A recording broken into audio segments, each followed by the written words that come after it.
Picture this clearly for a moment. Not the dramatic ending, not the breakup conversation, not the final message left on read. The real beginning of the collapse happens much earlier than that. It begins the moment the empath stops trying to reach someone who has spent their entire life mastering emotional distance. And the strange part is, the avoidant often does not notice it immediately, because at first, everything still looks normal on the surface. The empath is still kind, still patient, still understanding, still listening carefully to silences nobody else bothers trying to interpret.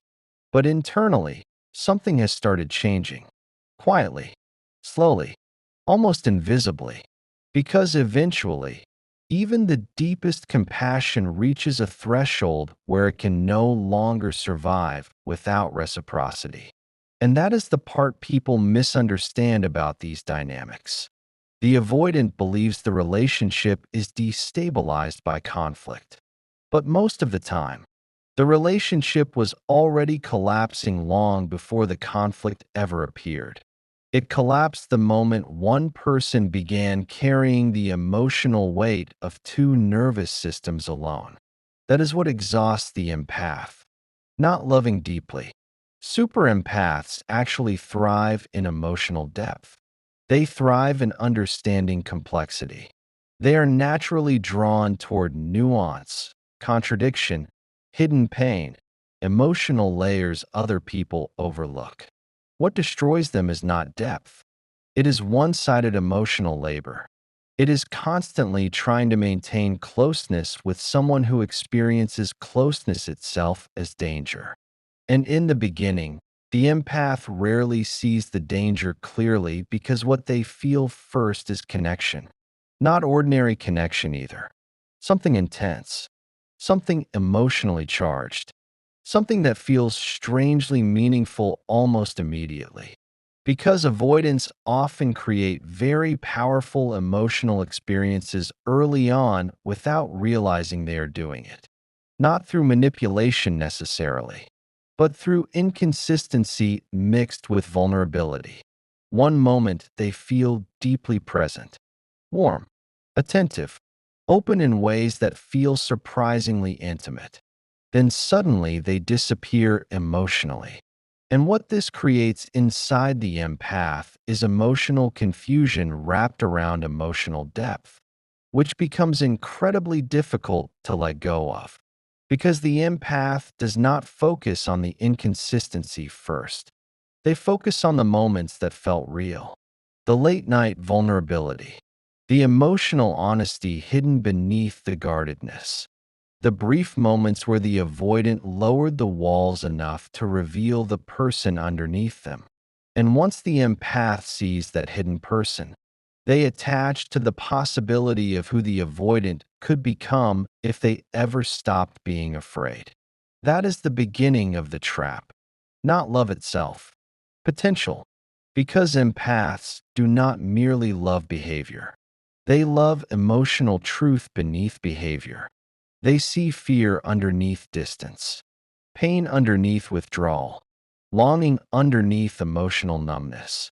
And unfortunately, this can make them stay far longer than is emotionally healthy for them. Because every time the avoidant pulls away, the empath interprets the behavior psychologically instead of protectively. Instead of saying, "This connection is hurting me," they say, "They are scared." Instead of asking, "Why am I tolerating emotional inconsistency?"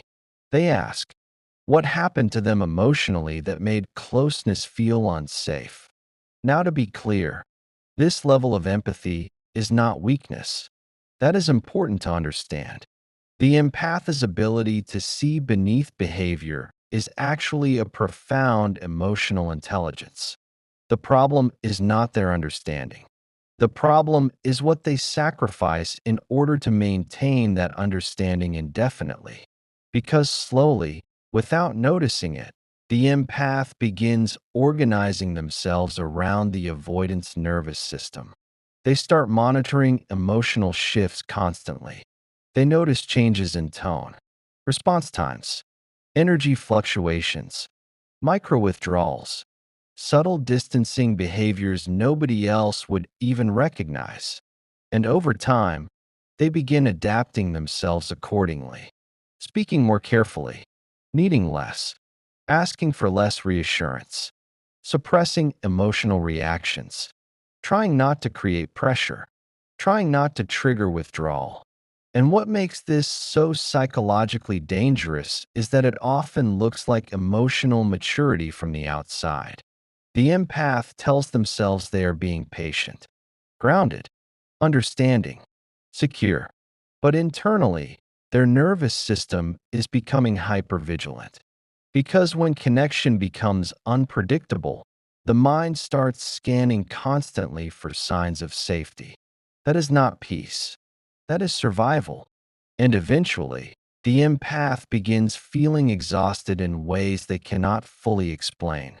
Not because they stopped loving the avoidant, but because they have slowly disappeared from their own emotional center while trying to preserve connection. Their needs become secondary. Their intuition becomes overworked.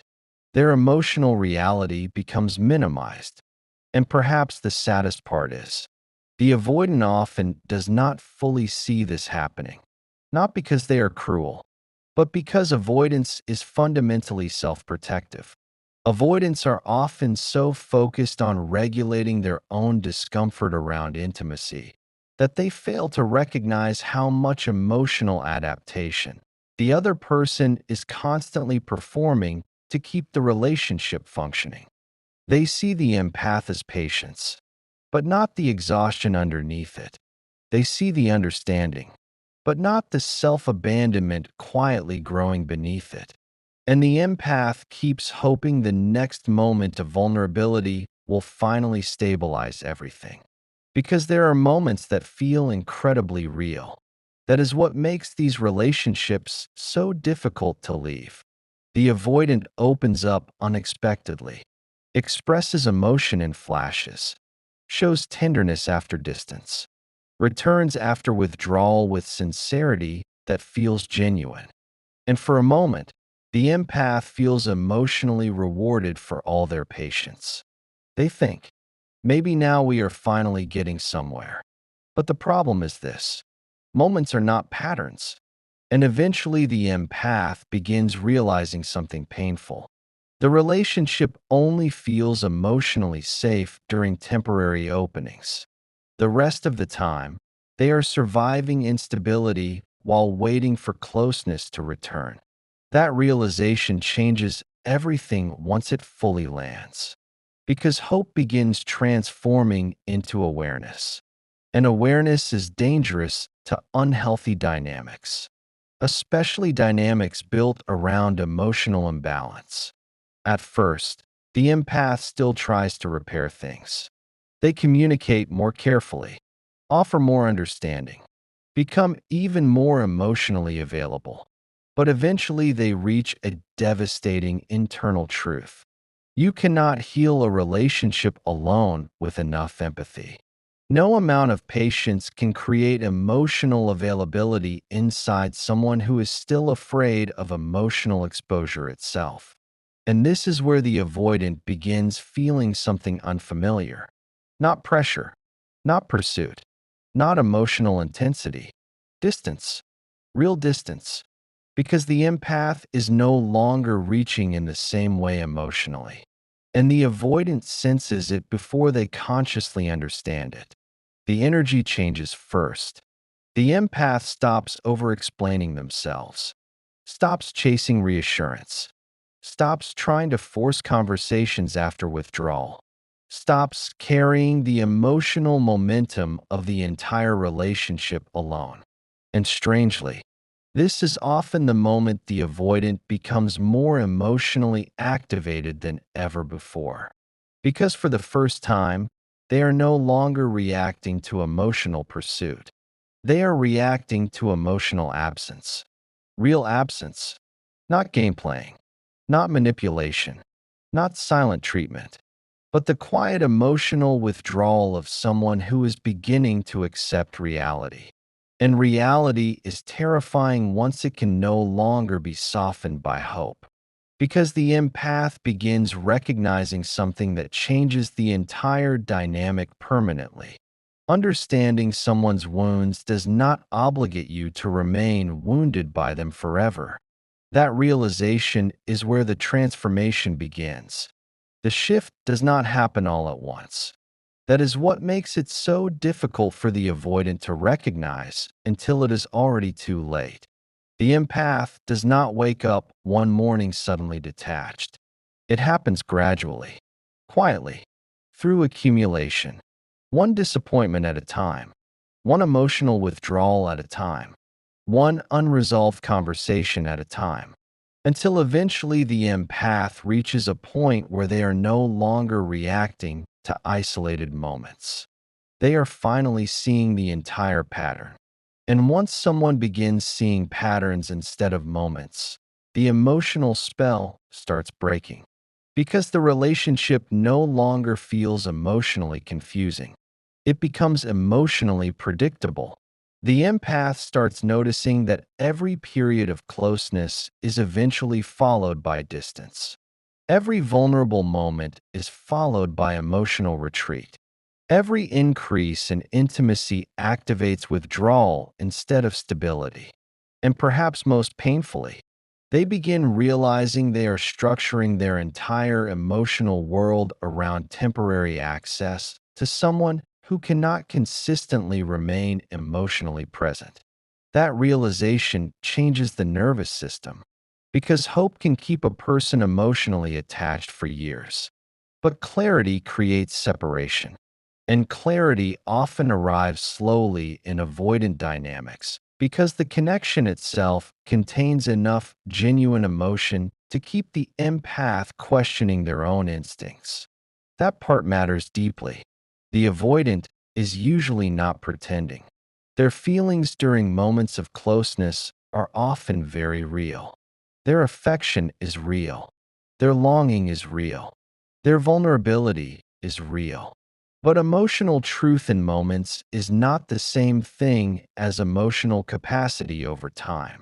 And this is where many empaths become trapped psychologically. They confuse emotional intensity with emotional availability. They believe that because the connection feels deep at certain moments, it must eventually become stable if they are patient enough.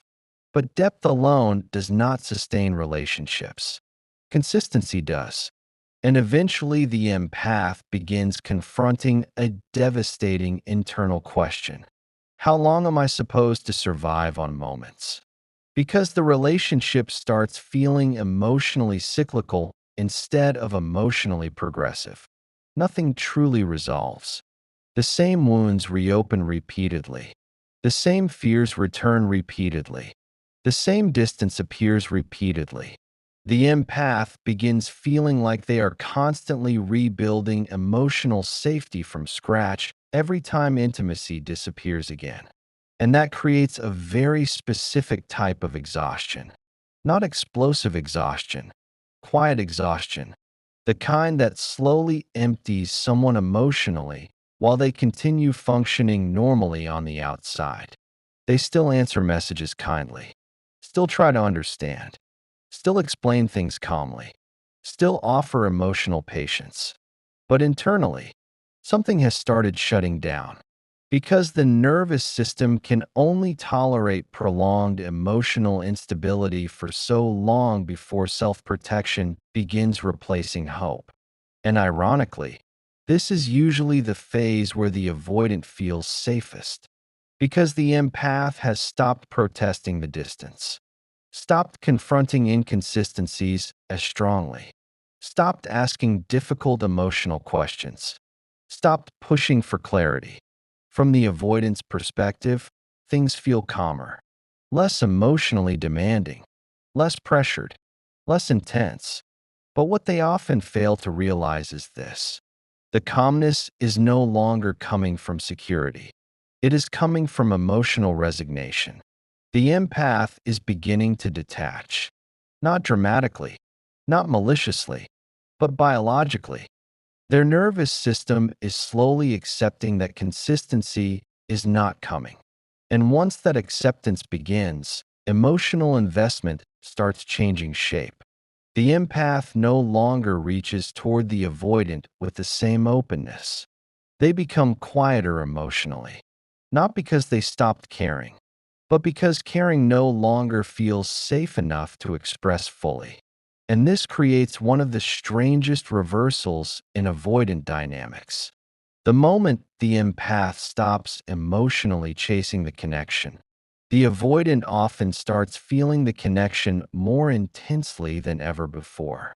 Because now the emotional gravity has shifted, the avoidant is no longer regulating against pursuit. They are confronting absence. And absence affects avoidance very differently than closeness does. Closeness activates fear, but loss activates awareness, especially when the person leaving does not leave with chaos. That is the part that destabilizes the avoidant most deeply. Not anger, not emotional explosions, not ultimatums. Peace, because peaceful detachment removes all the usual defenses. If the empath leaves angrily, the avoidant can focus on the conflict. If the empath becomes emotionally reactive, the avoidant can retreat into self-protection. If the separation becomes chaotic, the avoidant can justify distancing themselves emotionally. But when the empath becomes calm, clear, quietly detached, there is nowhere left to hide psychologically. The avoidant begins sensing that something irreversible is happening. The emotional doorway that always remained open before is beginning to close. And suddenly they notice things they ignored for a very long time. The patience they were given, the emotional safety they were offered, the consistency they quietly depended on while resisting it at the same time. They begin revisiting memories differently now, not through the lens of pressure, but through the lens of absence.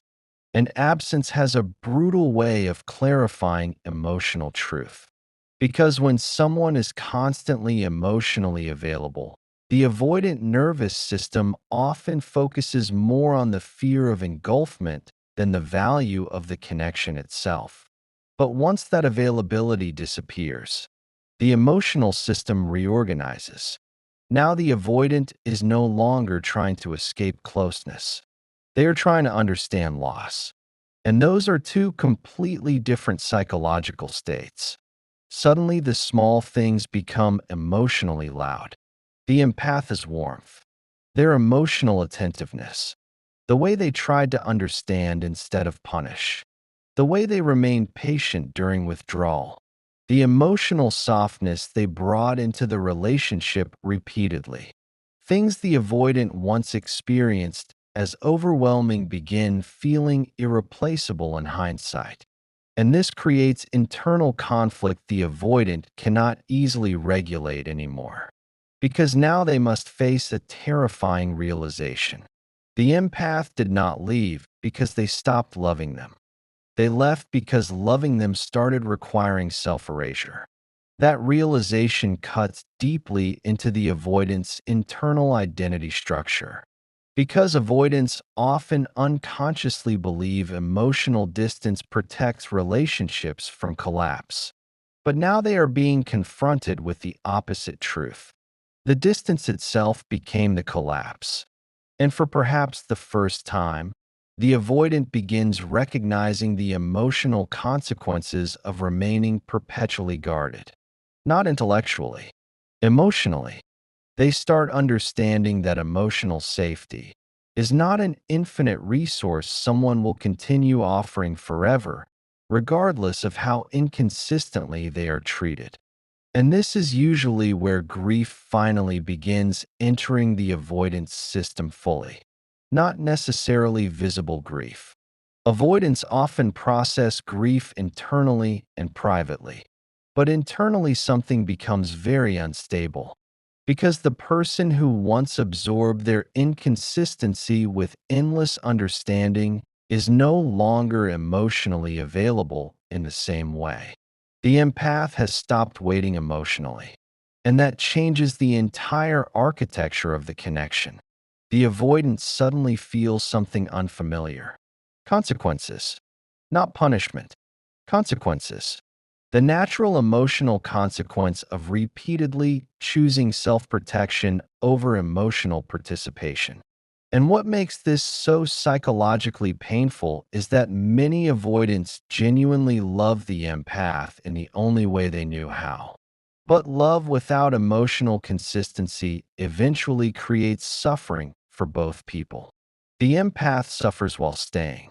The avoidance suffers once the empath finally leaves emotionally. And the tragedy is that both people were often trying to protect themselves the entire time. The empath protected connection. The avoidant protected autonomy. But eventually, the relationship collapses under the weight of two opposing survival strategies. One person reaching constantly toward closeness, the other constantly regulating against it.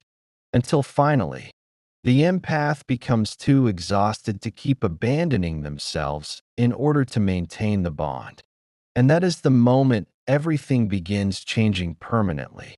What makes this stage so psychologically complex is that the avoidant often becomes more emotionally aware only after the empath stops trying to hold the relationship together. Not because the avoidant suddenly develops feelings they never had. The feelings were usually there all along. But avoidance has a way of suppressing emotional clarity while connection still feels accessible. As long as the empath remains emotionally available, the avoidance nervous system stays focused on managing closeness, managing expectations, managing vulnerability, managing the fear of emotional dependence. But once the empath begins genuinely detaching, the emotional equation changes completely. Now the avoidant is no longer protecting themselves from intimacy. They are confronting the possibility of permanent loss. And loss destabilizes avoidant defenses in ways closeness never can. Because emotional distance only feels safe while the connection still exists in the background. That is the hidden paradox most people never understand about avoidance. The avoidant often depends emotionally on the very connection they appear resistant to. Not always consciously, but psychologically. The empath becomes a kind of emotional constant in their internal world, a presence they assume will remain there, a source of emotional safety they can move toward and away from repeatedly. A person who continues understanding them even when they are difficult to understand. And over time, the avoidant unconsciously starts believing the connection can survive indefinitely without requiring fundamental change from them. Not out of cruelty, out of adaptation. Human beings normalize what continues. And the empath's repeated forgiveness slowly teaches the avoidant that withdrawal does not necessarily create permanent loss. Until one day, it does. That is the moment the avoidant psyche begins entering a very different emotional state. Because now the emotional safety they quietly relied upon is no longer stable. The empath's energy feels different, more distant, more self contained, less emotionally reachable. And what unsettles the avoidant most is that the empath is no longer trying to convince them of anything. No more long emotional explanations. No more desperate attempts to reconnect after withdrawal. No more emotional bargaining. Just quiet clarity. And clarity can feel terrifying to someone who survived most of their life through emotional ambiguity. Because ambiguity leaves room for escape. Clarity does not. The avoidant suddenly realizes the empath is no longer emotionally negotiating with reality. They are accepting it. And acceptance changes the emotional atmosphere immediately. The empath no longer looks emotionally trapped inside the dynamic. They begin looking emotionally free from it. That shift is profoundly destabilizing to the avoidant ego structure. Because avoidant coping mechanisms rely heavily on controlled emotional distance. But controlled distance only works when emotional access still exists. Now the access is disappearing entirely. And suddenly the avoidant begins replaying the relationship differently in their mind. Not through defensiveness, through grief. Memories that once felt emotionally overwhelming now feel painfully meaningful. The conversations they avoided, the reassurance they dismissed, the patience they took for granted, the emotional openness they quietly depended on without fully reciprocating. All of it starts resurfacing internally. And because avoidants tend to suppress emotional processing during relationships, these realizations often arrive all at once after emotional distance becomes real. That is why many avoidants appear emotionally delayed. Their nervous system processes attachment backward. During intimacy, fear dominates. After loss, longing emerges. And the longer the empath withdraws peacefully, the louder that longing becomes internally.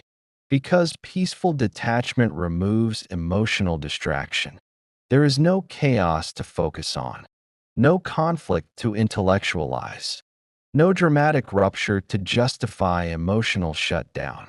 Only silence, and silence forces reflection. The avoidance starts recognizing something deeply uncomfortable. The empath was never asking for too much emotionally. They were asking for mutual presence. And suddenly the avoidant begins seeing how much emotional adaptation the empath performed just to maintain the relationship. How often they minimized themselves. How often they suppressed needs. How often they translated inconsistency into understanding instead of self-protection. This realization can create enormous shame internally for avoidance, not because they intentionally wanted to hurt the empath, but because they start understanding the emotional cost of remaining perpetually guarded with someone who genuinely loved them. And shame is difficult for avoidance to process directly, because shame threatens the very defenses they built to survive emotionally. So internally, they often split into conflict. Part of them wants to reconnect desperately. Another part wants to retreat even further from the discomfort of accountability and vulnerability.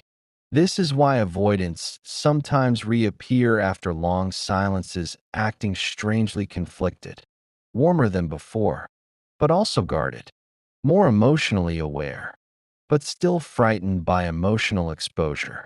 Because now they are no longer simply managing closeness. They are confronting regret. And regret carries emotional weight avoidance cannot easily numb forever, especially when the empath's departure was peaceful.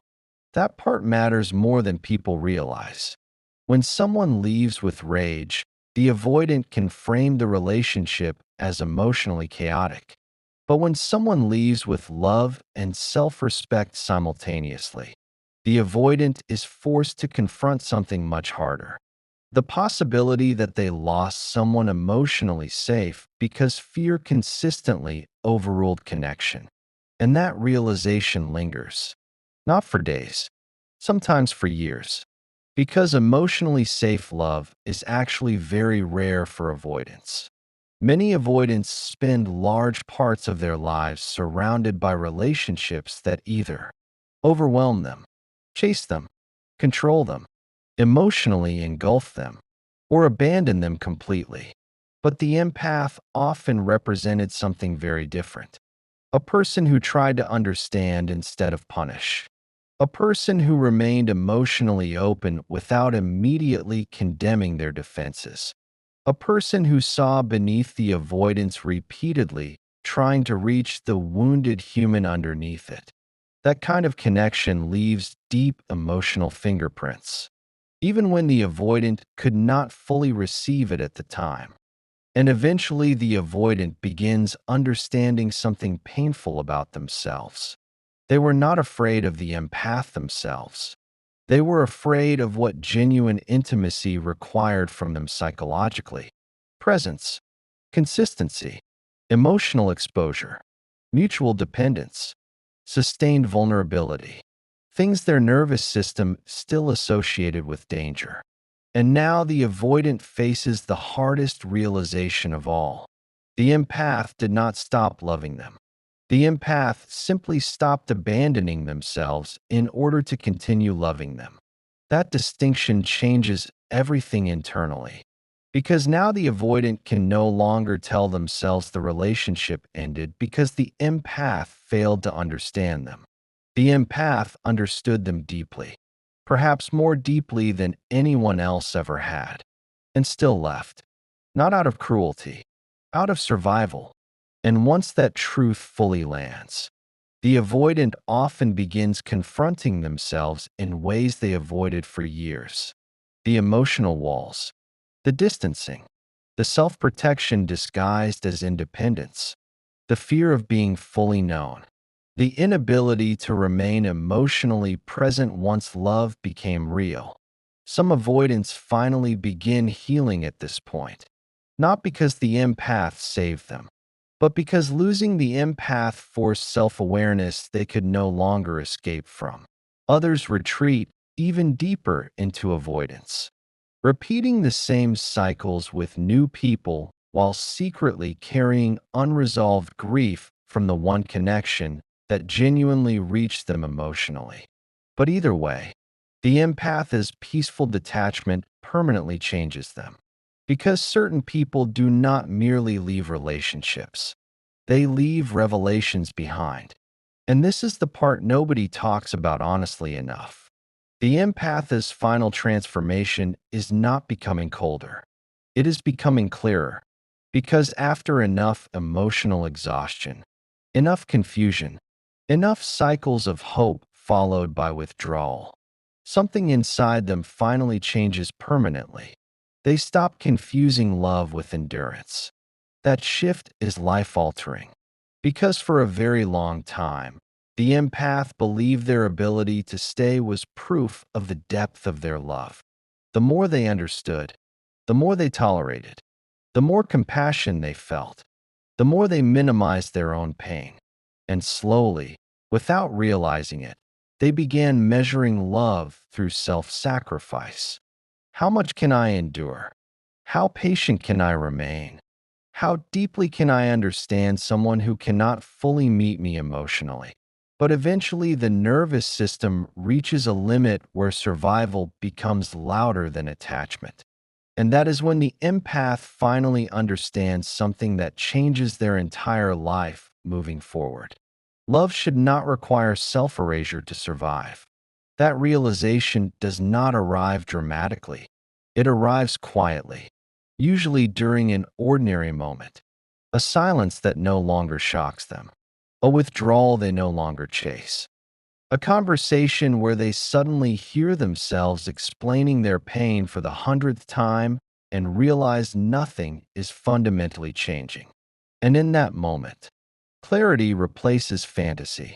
The empath finally stops falling in love with potential, stops attaching to brief moments of emotional openness while ignoring the larger patterns surrounding those moments, stops believing they can love someone into emotional readiness.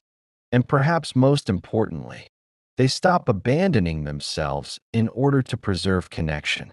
That is the true ending of the cycle, not the breakup itself, the internal return to self. Because once the empath reconnects to themselves emotionally again, the relationship dynamic loses the imbalance that sustained it. Now, the empath is no longer trying to pull intimacy from someone emotionally unavailable. They are observing reality clearly, and reality changes the way they love permanently. They stop romanticizing inconsistency, stop interpreting emotional unavailability as mystery, stop mistaking emotional intensity for emotional safety. They begin understanding that real love is not built through emotional guessing games. It is built through presence, consistency, emotional participation, mutual effort, the ability to remain emotionally available even after vulnerability appears. And ironically, this is often the exact moment the avoidant begins fully realizing what they lost. Not because the empath suddenly became more valuable, but because the empath stopped offering unconditional emotional access while receiving conditional emotional presence in return. The dynamic finally became visible for what it always was: one person surviving on hope, the other surviving on distance. And eventually, both people became exhausted by the roles they unconsciously built together. This is why peaceful detachment affects avoidance so profoundly, because peace communicates something emotionally undeniable. The empath is no longer waiting for the avoidant to become emotionally safe before allowing themselves to feel emotionally safe within their own life. That realization echoes, especially for avoidants who genuinely love the empath underneath all the fear. Because now they must face the hardest truth of all. The empath did not leave because they were impossible to love. The empath left because love without emotional reciprocity became emotionally destructive. And deep down, most avoidants know exactly when that happened. They remember the conversations they avoided, the moments they withdrew after intimacy, the emotional walls they rebuilt every time closeness became real. They remember the patience they were given, the understanding, the softness, the repeated chances. And eventually, many avoidants begin recognizing something deeply painful. They spent so much energy protecting themselves from vulnerability that they accidentally destroyed the very emotional safety they were secretly longing for the entire time. That realization changes people, sometimes slowly, sometimes years later. But genuine emotional loss has a way of forcing awareness eventually, especially when the person who left did not leave with hatred, only clarity. And maybe that is the final lesson hidden underneath all of this. Understanding someone's wounds is beautiful, but understanding them does not obligate you to remain wounded beside them forever. You can love someone deeply and still recognize that the relationship is costing you your emotional stability. You can have compassion for someone's fear, while also refusing to build your life around that fear indefinitely. And perhaps the most powerful transformation of all is this: the empath eventually stops asking, "How do I finally get them to choose me?" and starts asking, "Why have I been choosing relationships where I must constantly abandon myself just to feel loved?" That question changes everything.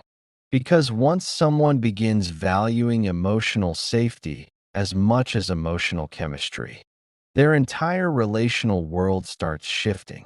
They stop chasing emotionally unavailable people hoping love will heal them.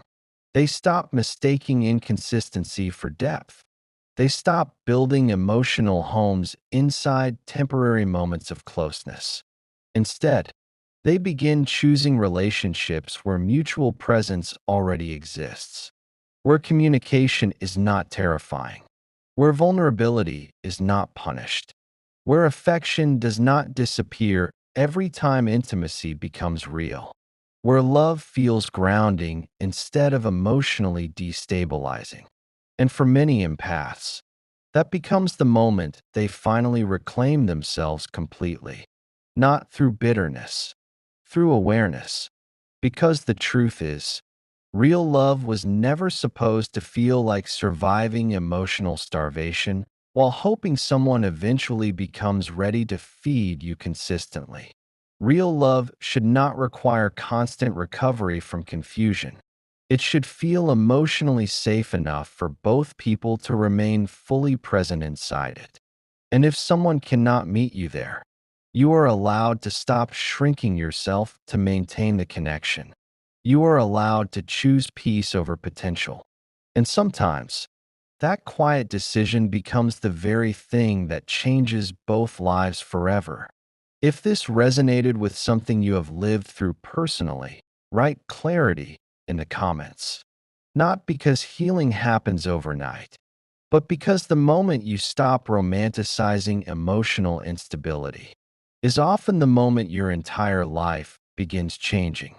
And if this video helped you finally see the deeper pattern underneath these dynamics, subscribe to the Inner Odyssey for more psychologically grounded explorations into avoidant detachment, emotional self-abandonment, nervous system patterns, and the hidden dynamics that shape modern relationships.